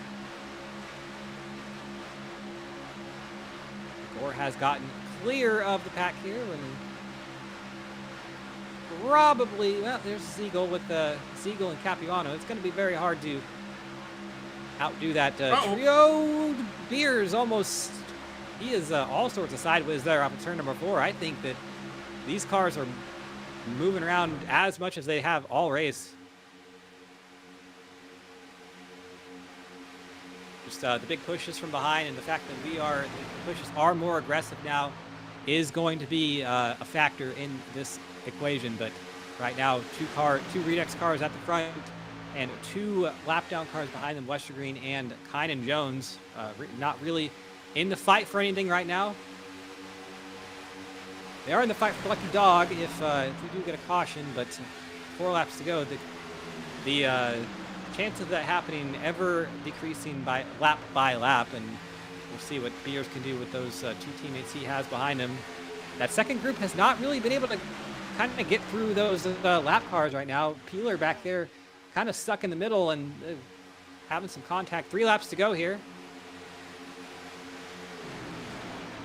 We'll see if one of these lap cars influences the finish of the race. It would be David Westergreen probably right now with the best chance of doing that, but we'll see what he does. They're 3 wide behind them. All sorts of mix of lap cars, 2 lap down cars, and lead lap cars. On the outside, Ty McIntosh pushing the 85 of Kynan Jones kind of past the madness here. Beer's not really able to do anything on the outside line. He decides to move up in front of the 39 of Watson, dumps his teammates. Decides he's going to try to go for the win himself, so we'll see how that works. Ty McIntosh there on the bottom. Gets around the 19 of Beers. Beers is going to push McIntosh. That's really his best bet at the moment, to try to do something with those Redux, that Redux duo at the front. It's looking pretty good for Daniel Gore right now. Gore with McIntosh, a little bit sideways off of turn number 2. We have half a track left to kind of have a caution here if that comes to be. Now it's 3 Redux cars in line there on the bottom, so I think as the kids say, the 19 of Beers might be somewhat cooked there, but here comes Ray Bracey making a move around the outside of Daniel Gore. Coming to the white flag. There it is right now. Ray Bracey with the push from Beers. We'll see what Beers wants to do. Beers, oh, big block from Bracey. Big block again. That car all over the place. Gore with the push from McIntosh. It's 3-4 against 2 right now, so I think the outside line going to be the quicker line down the backstretch. Ray Bracey needs to block that middle line. Somebody's... Oh, Bracey sideways. Oh, Ziegel sideways. There they go. Here comes Gore. It's going to be Gore on the outside, but Ty McIntosh just decides to go with the 19 of Beers. I think that might seal the win for Austin Beers here. Out of turn number 4, here comes Adam Peeler. It's going to be for second. Austin Beers across the line wins the race. Peeler second. What a crazy last lap there. I didn't actually see the wreck on the backstretch until the very end, but my oh my, Austin Beers with a drive out of nowhere to come home with the win. His first win at Daytona in OSCA, and his first race and first win for Team Fly Motorsports. And we go caution free for 300 miles in the season opener. What a race.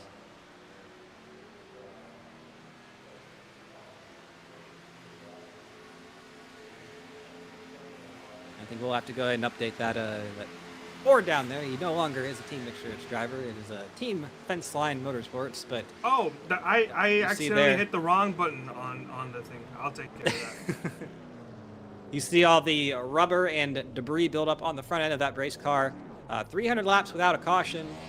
We finished the race in about, well, less than 2 hours, which is interesting, very interesting to see. But right there, Austin Beers, he is your winner here at Daytona. And what a race. There we go. Yep, that is correct now. So, kind of a heartbreak for Daniel Gore. He was the leader at the white flag. It does not get the checkered flag, and the Redux cars did get split up there at the end. Ray Bracey with a bit of an issue. Got pitched sideways on the backstretch.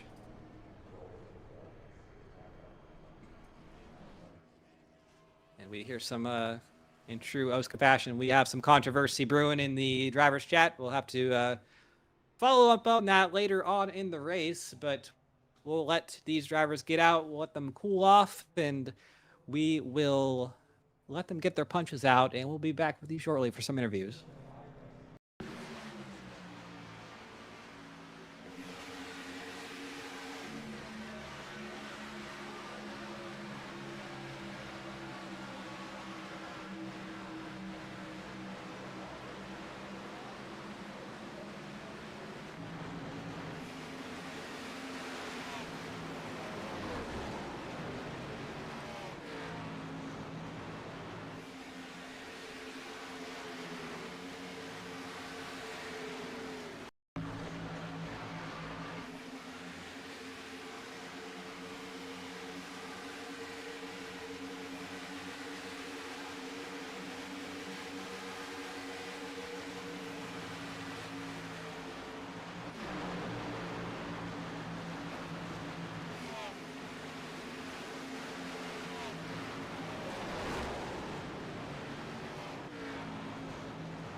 All right, welcome back to the Daytona International Speedway. We have just completed 120 laps of green flag start to finish racing here at the Daytona International Speedway. What a great debut for the Rio Grande Mexican Grill as sponsor for the OSCA Cup Series.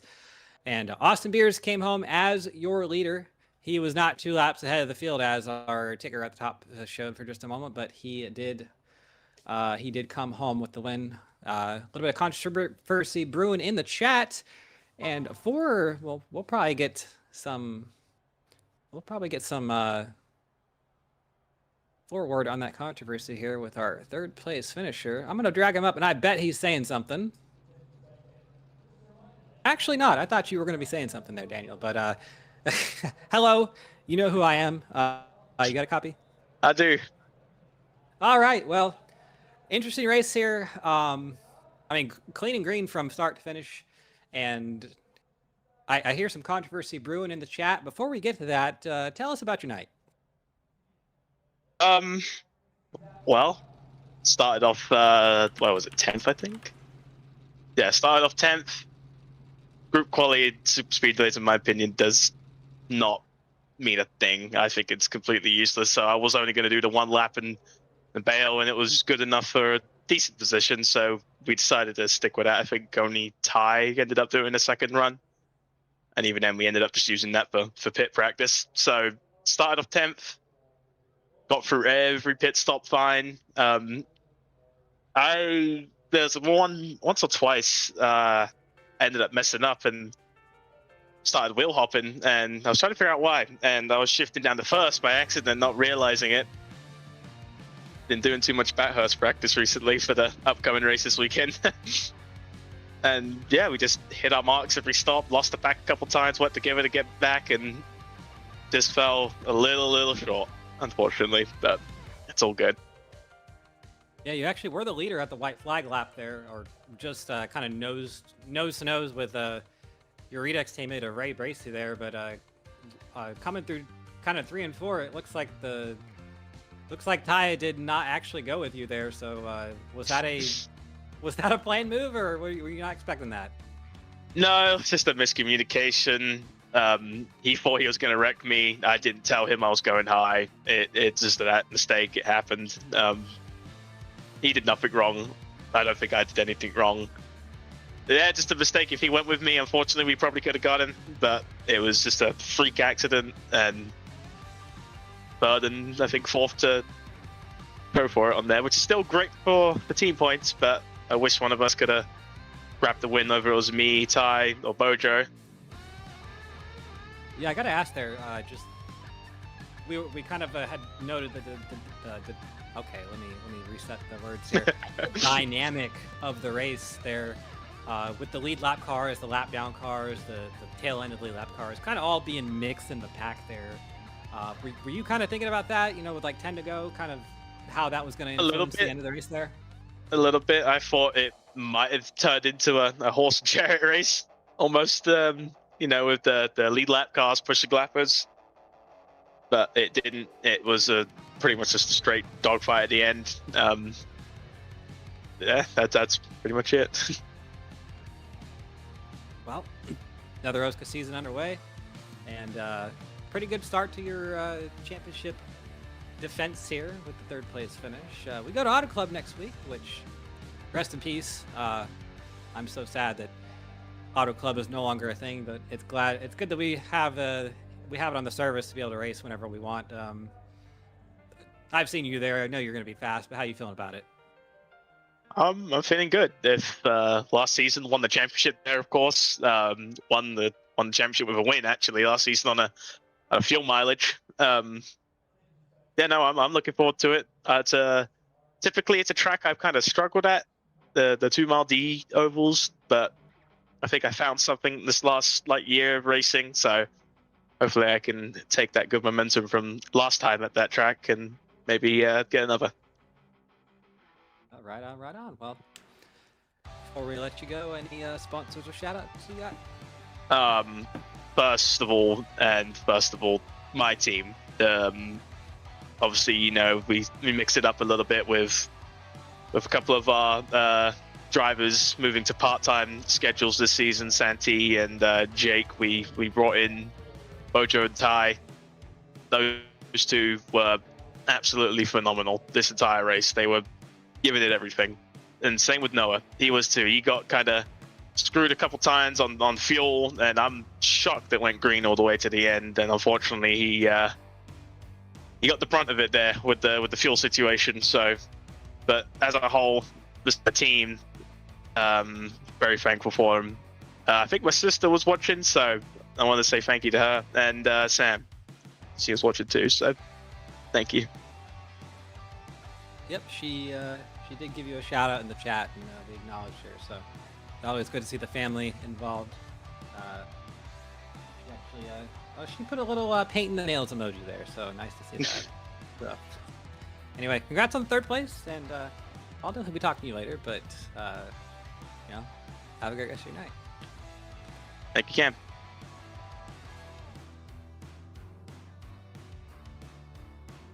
All right, that was Daniel Gore, your third place finisher. Let me get to this guy who I want to ask him about his car because just a great looking car. Adam Peeler, Cam Rich, and Booth, you got a copy? Yeah, man, I got you. Well, first off, I want to say I love the car. You and Neil kind of making my heart a little happy with the Kyle Petty and the Adam Petty throwbacks there. So great to see that. You guys ran really well all race. Just tell us about your race from start to finish. It was a pretty long one. Green for 300 miles. You don't really see that a whole lot in the year of our Lord 2026. No, not at all. I'm kind of torn between I enjoyed it, but then there are also points of the race that I didn't enjoy it. Just, like I made a comment when we all got too wide there before that last pit stop. I was like, this is the most excitement I've had in an hour. But that being said, the fact that we can run one of these races, 120 laps and not wreck is a big testament to all the guys in this league. How far we've all kind of come from, when all this started, being one of the old heads now, which is crazy to think about. And as far as the race goes, it was just save, work with your teammates. It's a big shout out to the Binks guys, Zach Evans and Neil and Dylan Thomas. We did a really good job all night coming to pit row together and getting off pit row together and getting connected quickly. I think that was probably what we were doing really well, especially on those old tires. Getting off pit row was probably the most sketchy part of the whole night, was getting up to speed quickly without just killing yourself and getting connected. So we did a really good job there. It's really awesome to finish second. I thought that they were going to bump Beers and they would rub doors and I'd get there, but I guess Beers had cleared them right before I got there. I realized coming off of 4 that I was going to at least have a chance, which is all you ask for after 120 laps. So apparently I like this place. This is my only OSCA win is here. I love being here again. I've done a lot of work in the off season just to get better. I'm not really happy with how my OSCA career's gone, whether it's all my fault, not my fault. Sometimes I feel like I have some of the worst luck here, but we've done the work, we put in the time, we put in the practice, we put in the laps, and we're going to try to show some people this year that I'm not just a 20th place guy who hopefully doesn't get wrecked at some point. So again, the paint schemes, that's all Neil Rutt. We wanted to do a theme and we decided on the Petty cars. So they do look super awesome. Big shout out to him. Binks Designs, Me Fine. Again, Nurse Aviators on my car. That's my Twitch, which I haven't really been live on in a while, but it's just kind of the thing now. So it's kind of stuck. So appreciate you guys. Appreciate Vic putting this thing on. And dude, let's go do it again in a week, man. I'm ready to go. This shit was fun. Yeah, absolutely. And Binks with a 2.569 finish on the race, so all of you getting top 10, so it's awesome to see that. But I do want to ask you, just with the way the race went. Okay, words are not my friend tonight, but the way you've been talking for a while. It's okay. Yeah. I kind of asked Daniel about this too, but kind of right after the first pit stop, we started getting the split packs and let cars were lap down, racing with lead lap cars, tail end cars. How did that influence your decision making and kind of how the race went for you? Kind of, knowing that a lot of the cars around you weren't really necessarily racing on your agenda. It was a little confusing when you would catch a pack and not necessarily know who you were racing versus who was a lap down. I will say there's some chippiness in the Discord about the lap down cars and how it all kind of worked out, and helping teammates and pushing teammates. even though you're a lap down, which I'm completely cool with. You know, help your teammates, do everything you can. I mean, I think we did probably the best job as a complete team tonight. Like you said, we had all 4 inside the top 10. Everybody finished on the lead lap, so the teamwork was definitely next level for us. So I get wanting to do that. It just makes it super chaotic, especially there towards the end when you don't really realize who you're racing. I think at one point I was 6th in the running order, but I was the 15th car in line. And I realized to get to the guys that I needed to get to, I had to pass, 6 or 7 cars that I wasn't even technically racing anymore. So it was a little chaotic. Not something that we're really used to here on the OSCA side because we never really run this long, right? So, but I mean, the way I look at it, we're kind of making jokes the whole time, right? NASCAR does it. They save fuel. Guys go lap downs. They help their teammates. They block for their teammates. They push their teammates. I mean, we're just trying to be like our heroes, right? So I guess we're just trying to emulate that here. Maybe we didn't do a good job of it, but we tried. Yeah, it got a little bit confusing for us too because you got 20 cars on the screen, and at points there was 2 of them on the lead lap. So definitely a weird one. I made the comment that it was kind of like an old school, race back before we had double file restarts. Sometimes you see a whole bunch of cars be in front of the leader, and it's like, what the heck's going on? So I will say it was a lot like old Daytona too, because nobody took tires. So by lap 100, we were all lifting just to make corners. Like we were at that point where we could not run flat out and hold a line perfectly straight anymore. So there was a lot of guys that had ill handling race cars mixed in with all that. This was fun, man. Like I understand that parts of the race weren't fun. Just being honest, first pit stop to lap 100-ish.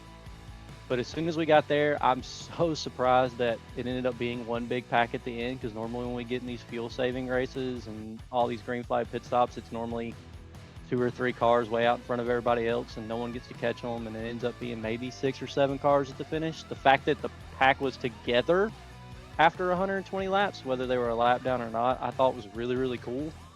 And it made for a really, really cool finish with all the cars together. Everybody's right fronts were probably toast if they didn't take them. I think mine was at 50% at the end of the race, and it didn't want to drive. So it was a blast, man. I can't wait. I'm rejuvenated for sure for this online deal, this iRacing stuff. I kind of got to a point where I was almost not wanting to do it anymore.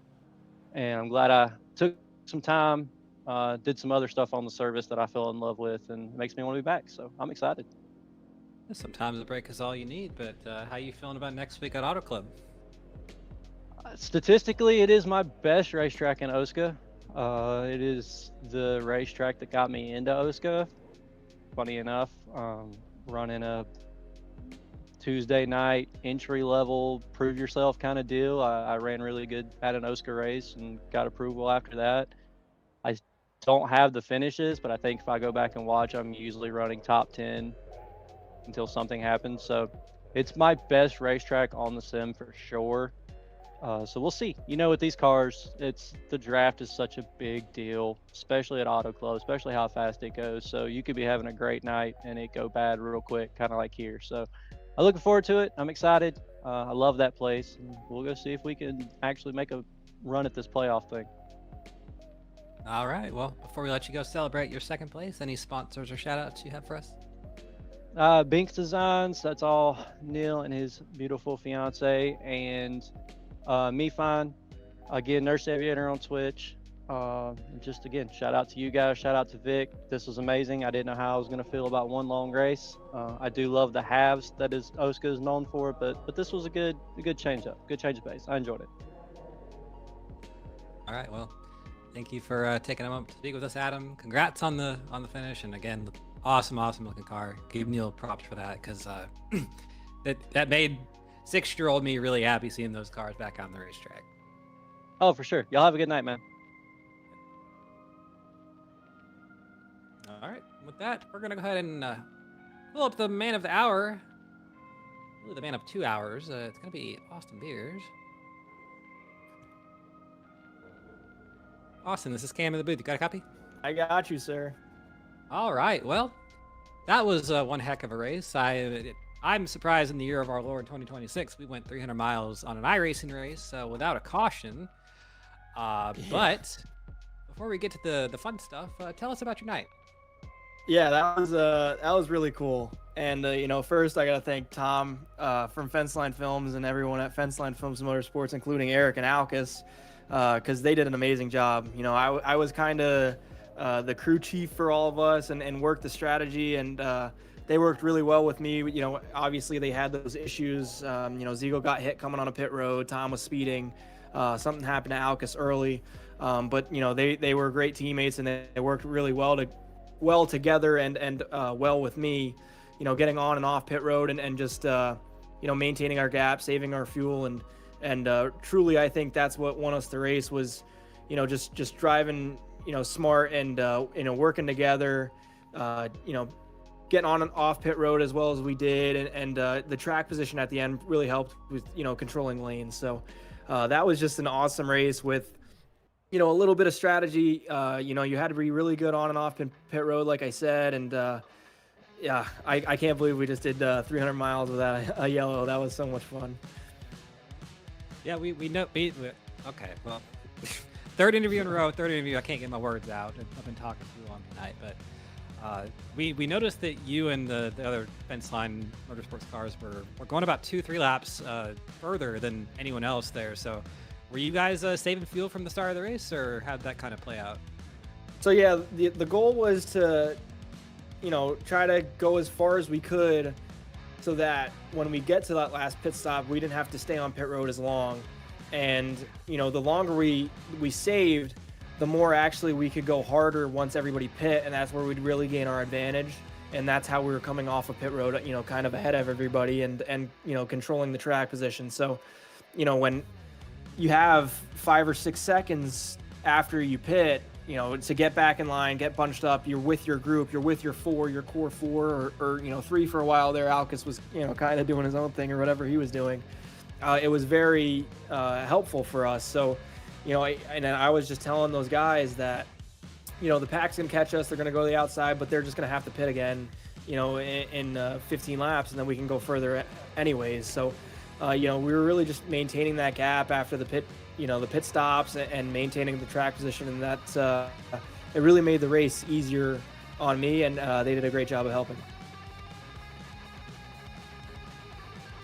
Absolutely. Well, we saw there at the end, kind of the dynamic of the race was a little bit weird with we had lap down cars racing lead lap cars, and at one point on our screen we had about 20 cars on the screen, and three of them were kind of up in the lead group there, so it was a bit confusing to watch. But how did that kind of influence your decision making throughout the race, and especially at the end? Yeah, so honestly, I wasn't really worried. Like, that middle portion of the race, I didn't even know I was a leader for a long time there. I was kind of just running my own race with Tom and Eric. So, I wasn't really concerned on what lap they were. I just kind of treated them as lead lap cars, and people were, we were running our own race. So, when it got down to the end there, you can see, from in the car, and you're told who is on the lead lap and who you actually have to race for the win. And I feel like I did a great job of staying with Eric and Tom there, and they did a great job of working well together with me to kind of help me with when I would move to a lane or would try to get a run, and when I got to the top there and on that last lap and Ziegel was pushing me and I made the move on Ray, it really helped to have a teammate. And I've lost a lot of these plate races getting beat by teammates, so other teams, excuse me. So to have a teammate behind me like Ziegel there that really pushed me to the win, it means a lot after all these years. I don't think I've ever won a big plate race like this. So you see it in real life. You see the Cup guys. Sometimes you see lap cars be a factor. Fortunately, I don't think they became a huge implicator in the race, and you had the top 4 cars were lead laps coming across the start finish line. Absolutely. Well, we kind of made the note beforehand during the race that it's probably going to be a fence line versus Redux year. So we saw that kind of at the end. Those two teams are working really well together, but definitely seems like I think your teammates were a little bit more staunch to stay with you than the Redux cars were. I think they got split up there at the very end and might have influenced that a little bit. But Yeah. we got Auto Club next week. A bit of a more normal track, bit of a more normal format with the halves there. How you feeling about that one? Yeah, I'm excited. That track is it's very racy. A lot of progressive banking, and you can run in different lanes. I haven't really raced much with this new wheel, so I'm still trying to get used to it. And hopefully I can get used to it, like I said, and be up front. Obviously winning the first race of the season is great, but it's a long road ahead, and I kind of want to get my first OSCA championship this year. So got to just be consistent and smooth, and hopefully be there at the end of the season. Well, definitely. I think if anyone out there has what it takes to dethrone the 69 of Daniel Gore, I think it probably would be you. But before we let you go and celebrate that win, any sponsors or shout-outs? Yes, I'd like to thank Black Flag Podcast, the Joyous Seating, Shark Lounge, everybody in the Hacks Discord. Ryan Blanchard helped out a lot towards the end there. Fenceline Films, Tom does a great job of promoting our sport and putting in cars on people, and you can check him out on YouTube. Chalu Performance, Swift Springs, Brembo Brakes, Mountain Dew, and SSR Suspension. Obviously, you guys, everybody on the broadcast team, you guys do an amazing job. And as always, Vic, for putting up with us idiots. We put up with Vic too, so it's okay. The feeling is very neutral. But yeah, absolutely. Great race there. As my former driver, I got to say, good to see you win out there tonight. And, good luck the rest of the season. Go celebrate the win. I appreciate it. Thanks, guys. All right. Well, that's your top 3 for the race. Carlos, any final thoughts from you? No, just phenomenal racing from the whole field. You saw a couple small minor incidents, a few in pit road, a few on track, a rogue shifter falling loose. So somebody make sure you give Zach Evans the bungee cord for the next race at Auto Club. But no major incidents until the last lap. We'll be sure to see if race control is going to be handing out any penalties. It's yet to be determined. But I can't wait to do this again next week. I do apologize for the technical issues today on my part and Cam's part. We'll get it all figured out, and we're looking forward to some more fantastic racing in this season in 2026A.